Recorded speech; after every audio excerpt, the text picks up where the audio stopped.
There is a time when action must be taken.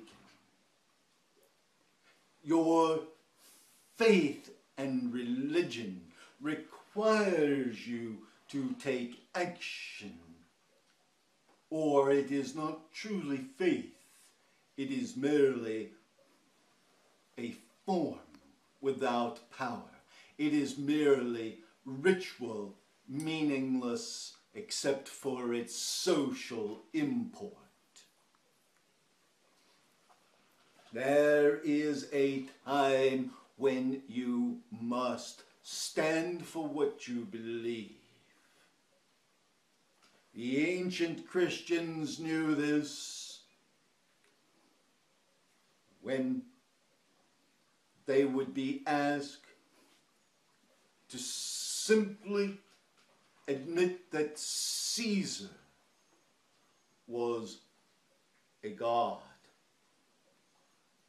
They would face death rather than to do so, despite the fact that they would still have been allowed to worship according to their own beliefs, despite the fact that they would still be allowed to practice Christianity and to teach that Jesus was the King of Kings, the living Lord, the Son of God, and God made manifest in the flesh. Yes, they would have been allowed to do this as long as they were willing to simply make the admission that they submitted themselves to Caesar as a god. That's all they had to do. They could have done so with a wink and a nudge, like any politician would have done today. And they would have been allowed to live and practice their religion. What was so subversive about their religion when their religion taught them to obey their kings, to obey their masters, to obey their rulers, to obey the law of the land as long as it did not conflict with the laws of God? That does not sound like a very subversive religion. So, what is your option today? Today, when you're told to do something that you believe is morally wrong, religiously, it is against what you believe. Are you going to drop a couple of pinches of salt and submit to Caesar? Would the ancient Christians have done this? No. No, they would not have done this great evil, and therefore civil disobedience must be called for. But civil disobedience isn't about marching in the streets with signs and placards. Civil disobedience may mean that you cease the benefits of tax exemption so you can point to the evils of individual politicians. Civil disobedience may mean that your hospital or your school will have to stop serving certain individual whims of government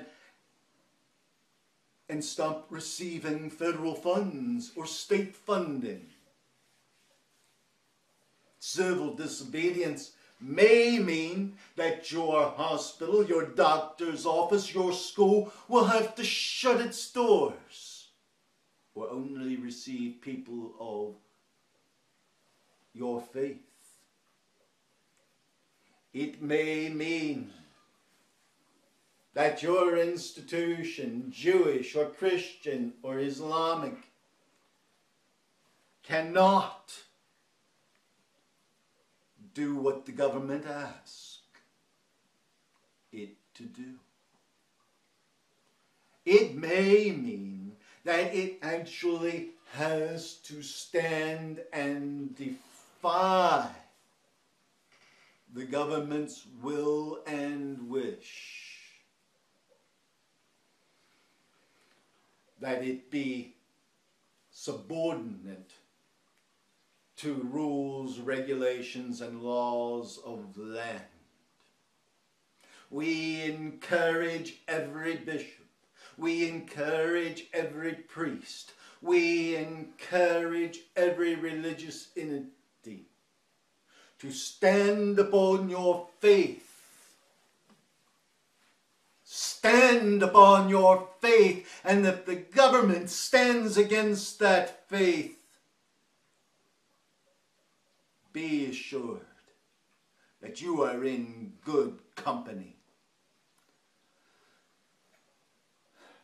You are in the company of the apostles. You are in the company of the early prophets. You are in the company of Christian martyrs. And they,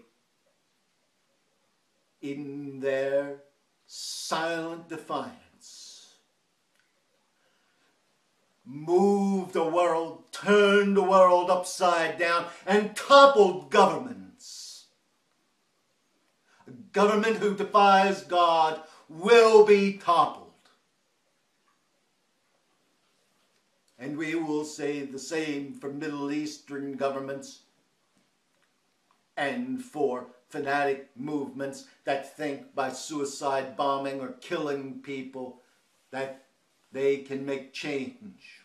We will warn them that through no power of man, but through the power of the divine, their movements will be toppled and destroyed, just as the angel of death laid waste to Sennacherib's army, so shall it lay waste totally to those who defy God and destroy life.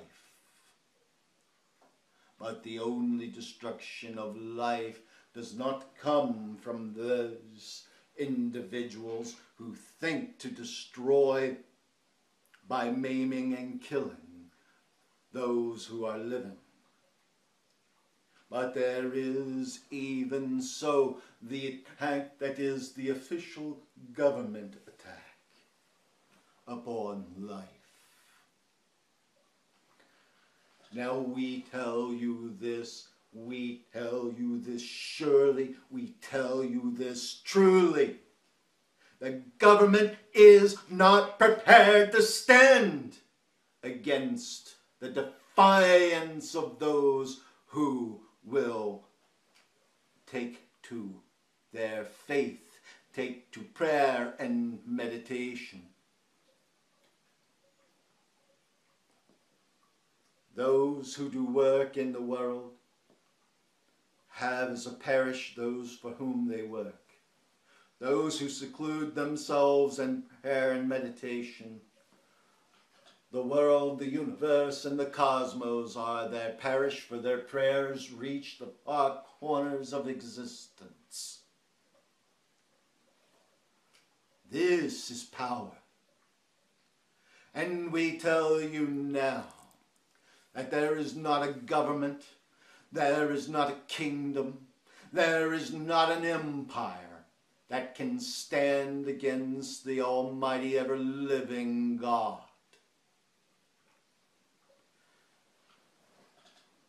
So, it is true that every government that has thought it would has been destroyed. You've seen the crushing blows to the Nazis in Germany. You've seen the crushing blows to many of the socialistic governments. You've seen the crushing blows to communism.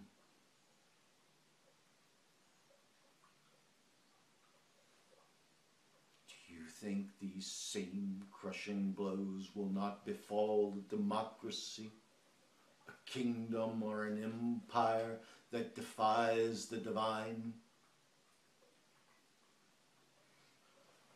We encourage each of you to practice your faith. Practice your faith however perfect or imperfect that faith may be.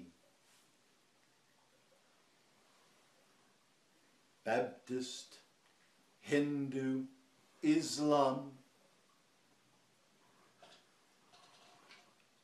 Roman Catholic, one of many Orthodox, Catholics, or simply Orthodox churches. Whatever that faith may be, as much so as it touches God and God touches you, practice that faith without submitting to the whims of government. We are not telling you to do evil against government. We are telling you to do good within yourself, to do that which you must do. The Lord Jesus Christ said, turn the other cheek. Understand, that did not simply mean stand there and be beaten.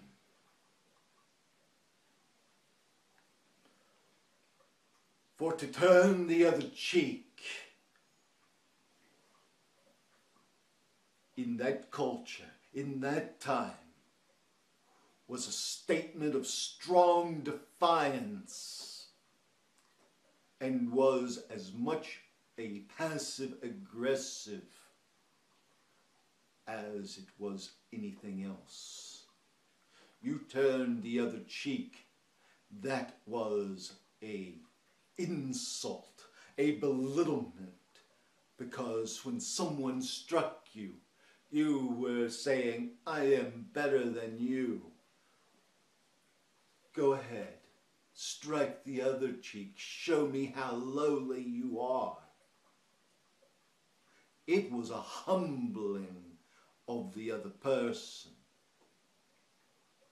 Now it is time that you of faith turn the other cheek to your government. If it says, you can't do this, say, fine, the doors are closed and you can pay for all of your own hospitals, all of your own schools, all of your own medical centers, all of the care of the homeless, all of the feeding of the hungry. See how long it is before the government comes crawling back to you because they need you more than you need them. Because they only have the limited funds that they can wrangle together and squeeze from people through taxation. But you people of faith, all things belong to God. All things are of the divine, and there is an unlimited flow of blessings that can be made manifest through you. Hold your ground. Hold your ground. Civil disobedience is demanded of you if you are truly a person of faith. We leave you with blessings and with peace. Peace be with you.